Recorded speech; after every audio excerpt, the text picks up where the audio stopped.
Hi everyone, I'm Angelia, CEO and founder of Passion Planner, and today you're watching the Gamechanger, where I share game-changing ideas that have helped me on my journey to becoming a millionaire, but most importantly, live a more fulfilling life. So today's video is a little different. I wanted to take some time to answer some questions that I've been getting and give you some background on me and how I got to where I am today.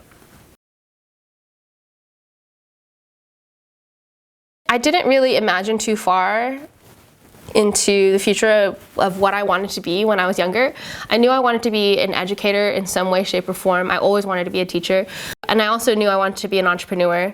So I didn't really know how those two things were going to come together, but I've been really blessed to be able to have these things happen so beautifully in my work at Passion Planner.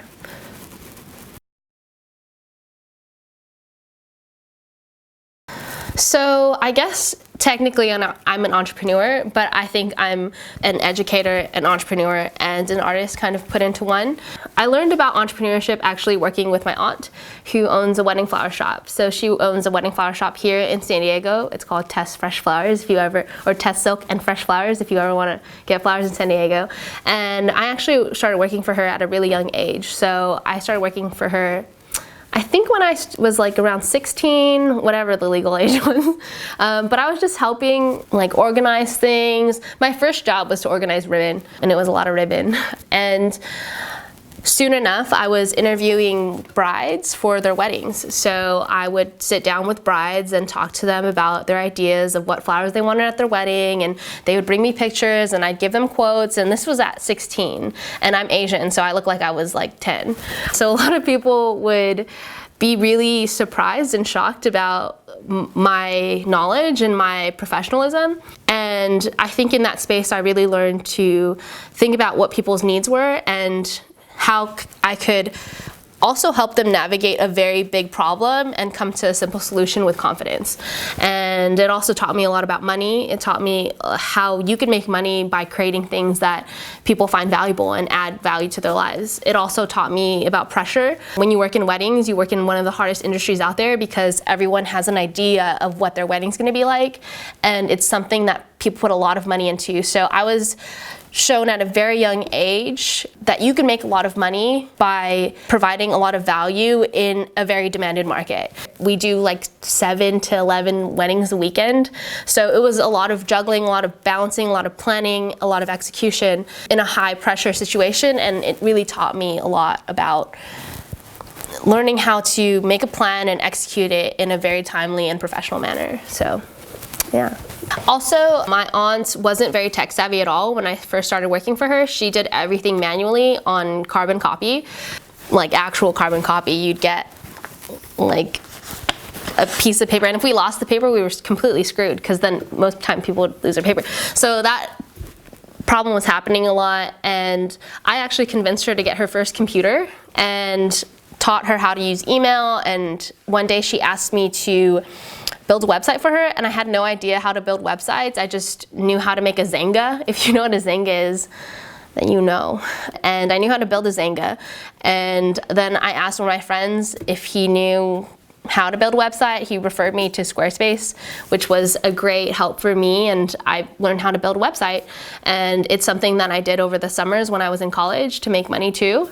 So I was just really scrappy and always trying to apply myself and gain skills as I was going, like while I was going to school. And every single skill that I've learned has led to me being able to run this company as best as I can today.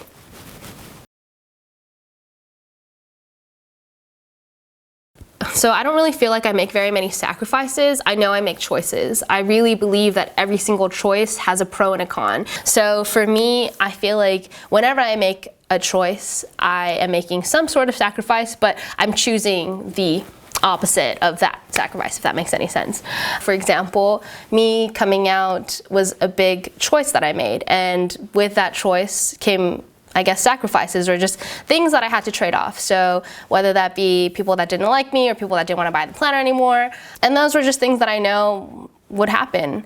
But for me, it was more important for me to live a more authentic life and a more honest life with myself and put that out there. So I'm someone that identifies as queer, meaning that I identify as someone that is not heterosexual, and that means that I like dating people for them being the person that I like, and whatever gender they categorize themselves under, that's just kind of a detail.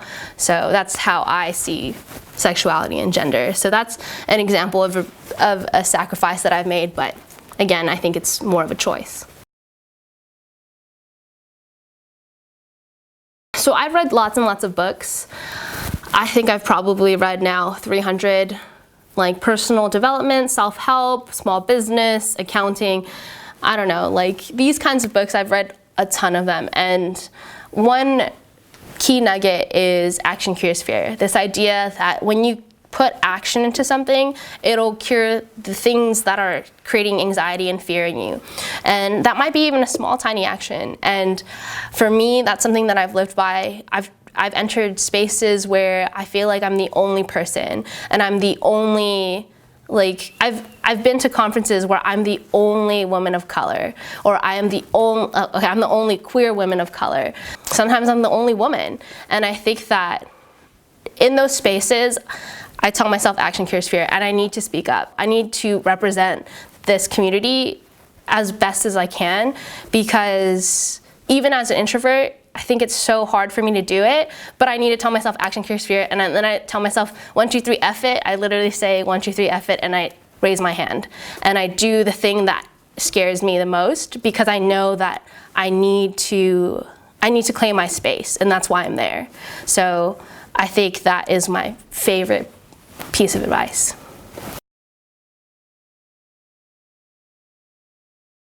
What does success mean to me? I think success, the definition of what is success to me really evolves over time. If you asked me in middle school what success meant, it probably meant like getting a stable job that had benefits that my parents could be proud of. And then in high school, it was more like going to a great college. And then now that I'm 28, I think success has pretty much summarized itself into me being able to have the freedom to do whatever I want, wherever I want, with whoever I want. And that really makes me feel like Cartman, like, I do what I want. Like, that's really like what success means to me. In that definition, success can continue to evolve depending on the day, depending on the hour. And having that freedom and flexibility is really what I value the most.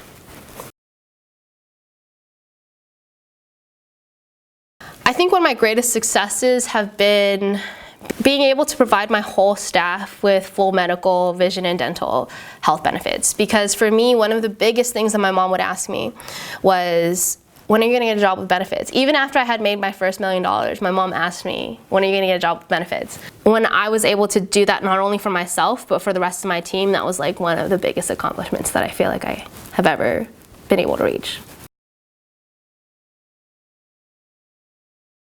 So the piece of advice that I would give an aspiring woman that is just starting their career is to really take the time to define what you want. Print out the passion roadmap.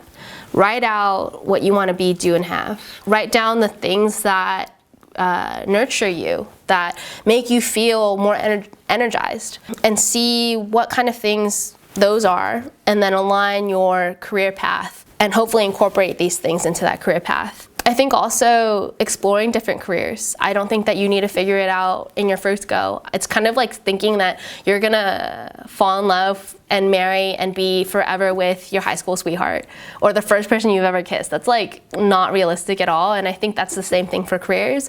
It's going out, trying it, seeing if you like it. If you don't, then you realize like what you liked and what you didn't like, and then choosing another path based on that, and continuing to evolve this relationship you have with your career.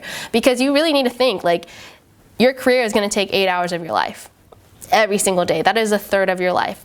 That's half of your waking life. So be really intentional with your career, and don't be afraid to quit if you don't like it. I think so many people put themselves through hell just to live up to a title or live up to a arbitrary goal, and I think that it becomes really unhealthy. So understanding what you like, what you want, building and aiming for a career that fits that, and adjusting as necessary, and knowing and having the discipline to quit, and knowing and having the discipline and knowing when to stay, and really just believing in yourself. There's so many women that underestimate their value and their abilities, that most women will not apply for a job unless they qualify for it 100%. Most men will apply for a job when they qualify it at 60%. So just know that a lot of times your potential employer is usually looking at what kind of person you are, what kind of value can you add, would I like working with you, and then secondary is your skill. Because very many employers know that you can always learn skills, you can always build on skills, but personality is something that you can't really change. Just having confidence in yourself.